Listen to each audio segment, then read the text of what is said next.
shipment from Melody House.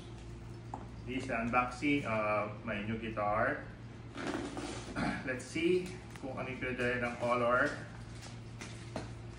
And this is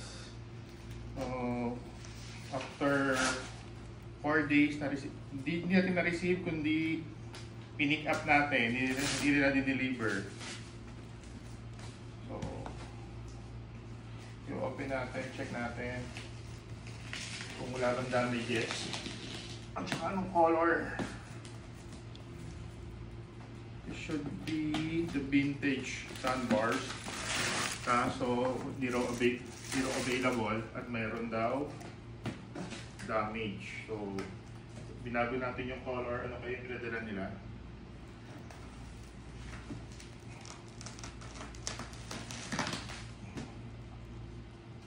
Let's see.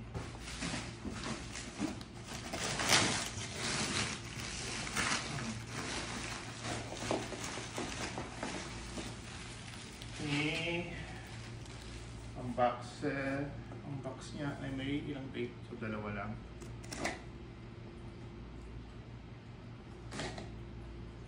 So, let's see. Okay. Charan! With big bag. So, big bag. Tapos natin. Okay. Side muna atin ang karton. So, what color?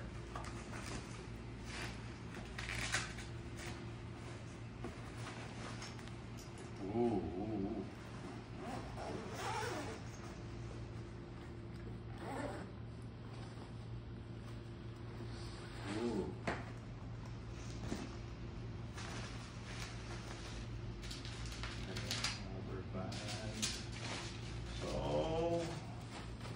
What we got is CRS-SE CESE 24. Ooh.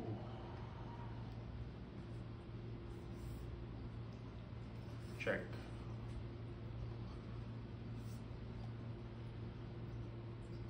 So, mahogany body, then maple top, mahogany neck. Tapos rosewood yung fretboard with Avalon sa fret. Humbucker pickup. Then should be split coil. Oh, split coil nga. So pwede siya. Toggle switch.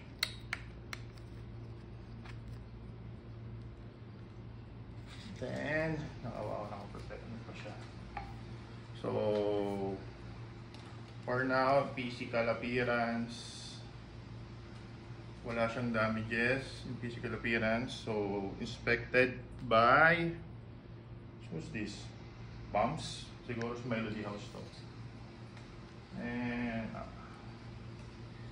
PRS, CESE.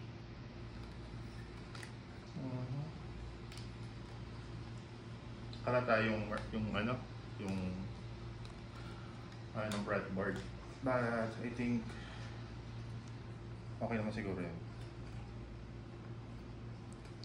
So, mamaya natin tune. Mamaya natin i-try. So, ito lang muna for now. This is it. So, unboxing. So, yung physical, wala siyang damages. So, Melody House, thank you. Kaso, mahal ang custom charge. It's like $100 pag kinonvert mo. More than, kasi 500, less than 500 real siya. So, okay, bye-bye!